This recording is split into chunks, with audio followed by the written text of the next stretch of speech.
What is up, everybody? We're going to talk about Amazing Spider-Man 73, and we are going to do a bit of a recap of the Sinister War while we're at it. A lot to discuss and a lot to unpack, and I want to get off my chest, and I'm recording this a bit late, but I just read it, and I want to get this done while it's still fresh in my head. So, Amazing Spider-Man 73, really to talk about this, before we go into too much, my comic book, Malevolent Rising, issue number 5, is still funding at Indiegogo.com, along with my art book. I hope you guys will check that out. Now, on with review. So, really to get into issue number 73 of Amazing Spider-Man, which is, I believe, the second to last issue of Nick Spencer's run. So, we're going to talk about the run as a whole when it's complete, but the last issue had a lot to unpack. It was a lot, and so we're going to talk about it. So the Sinister War just wrapped up last week, and the Sinister War was basically this villain Kindred, who is seen in the original photograph here, this centipede-looking guy with a mummy face.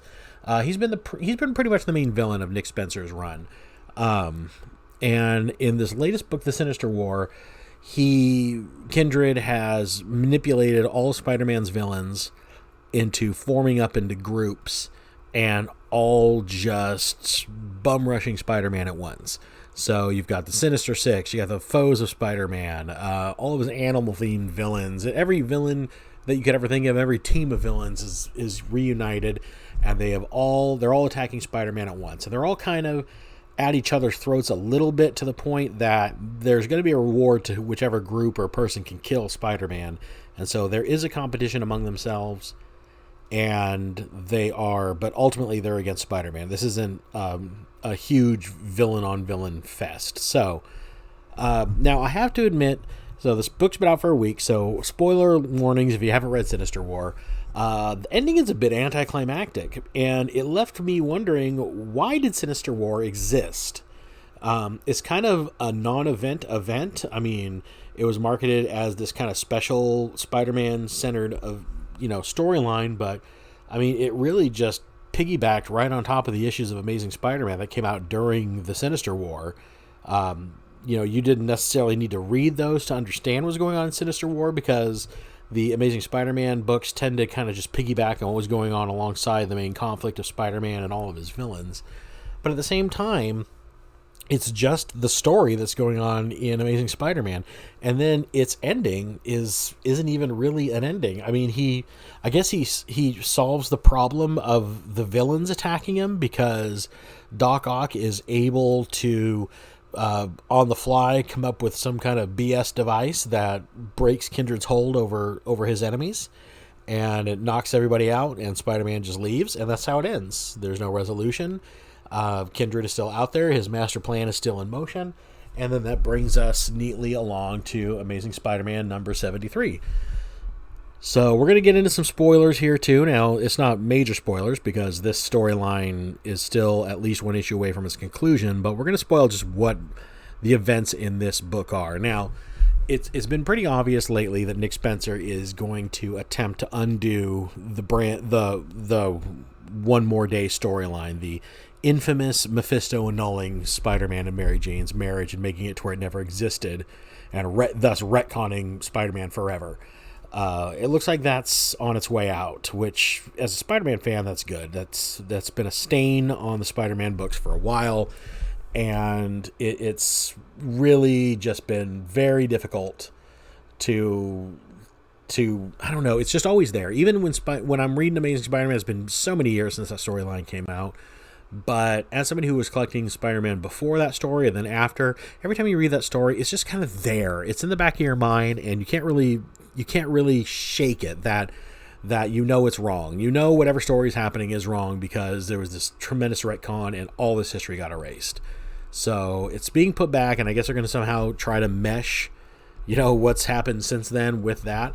And that leads us to this story, which I found a bit odd. So Kindred is dealing with Spider-Man as direct result of the Sinister War, and he's kind of lured Spider-Man into this crypt where Kindred's kind of walking him through and monologuing his master plan.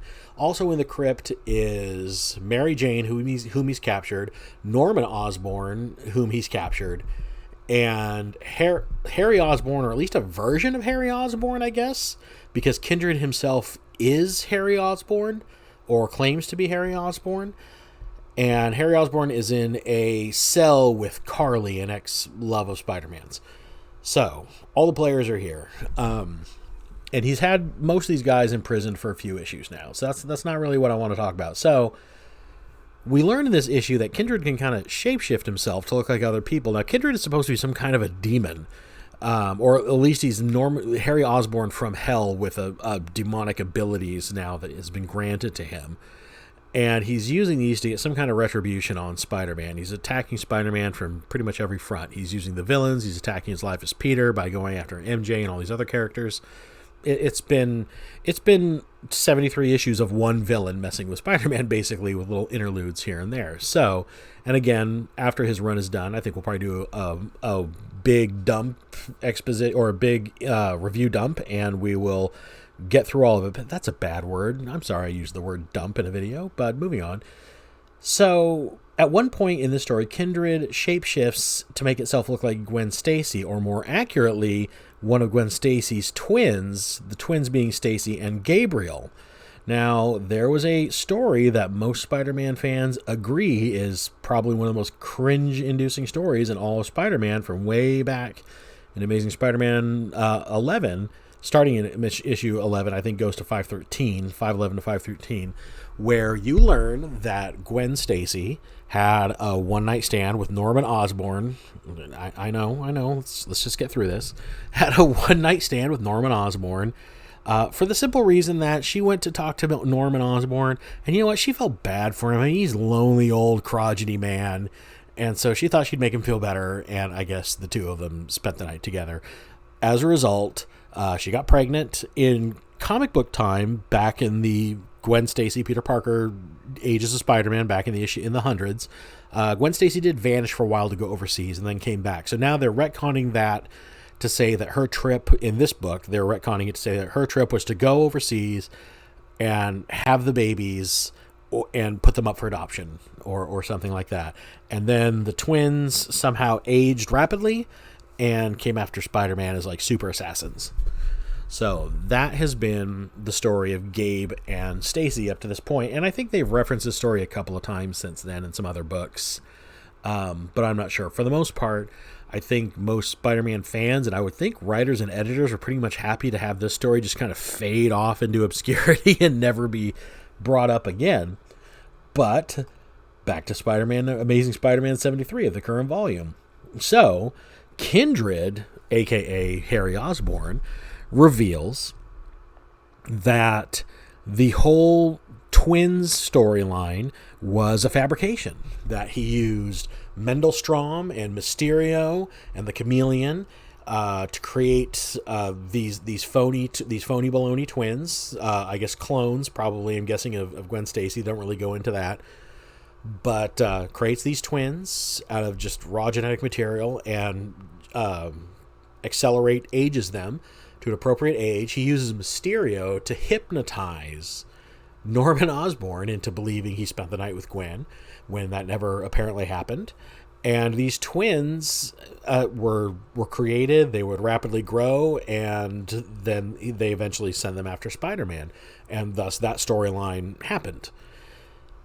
So, in essence, it looks like Nick Spencer is going to try to retcon two stories that are kind of infamous in Spider-Man lore out of, not really, this one not necessarily out of existence, but make it a lot less creepy, because now, based on this new information, Gwen never had an affair with Norman Osborn. She never had these two babies. They were actually just a construct of Mendelstrom's, and then the whole idea that Mysterio, or that Norman Osborn spent the night with Gwen Stacy, was really just hypnotic suggestion implanted by Mysterio. So now Nick Spencer has used Mysterio more than once to try to retcon something out of Spider-Man lore during his 73 issue run on Amazing Spider-Man. He's been used heavily because Mysterio, a lot of things are now becoming Mysterio illusions, so this is almost becoming a trope. But yeah, so that was done. So that story now has been completely retconned to something different. How very interesting. I didn't see that coming. I did not see Gwen's twins being brought up again, honestly, ever. Again, I thought Marvel and anyone who worked on Spider-Man had this kind of quiet understanding of that story was laid to rest and we don't revisit it. But no, he went ahead and revisited the story.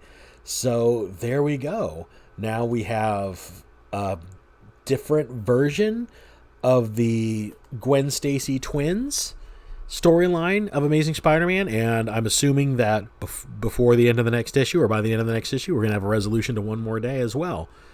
Interesting stuff. Don't know how how to feel about that. I'm still kind of processing it. I didn't like that storyline when it was told. Now, to be clear, I didn't hate that storyline as much as a lot of people do. I thought it was dumb. I thought it was a pretty silly retcon, and honestly, the storyline of the two of them getting together was just kind of weird. You probably could have done a better job with that. I don't know how. I don't want to speculate, but I don't know. It was probably just territory we didn't need to tread, but they tread anyway. So, what do you guys think of this latest retcon? Is it good? Does it erase a tarnish from the Amazing Spider-Man's run, from its legacy? Or do we hate retcon in all of its forms? Does it make sense, this kind of long, circuitous path that it took us to get to retconning that out of existence? Or are we getting a bit into the jump the shark territory? Let me know in the comments below. While you're down there, please go ahead and subscribe if you're not already a subscriber. I would love to have you here on the channel. And hit like on the video if you could. It helps me out. It helps the video get seen by more people, and I always appreciate that. And I appreciate you hanging out and talking comics with me for a minute. So I'll have more videos posted soon. In the meantime, I'll talk to you later. Bye.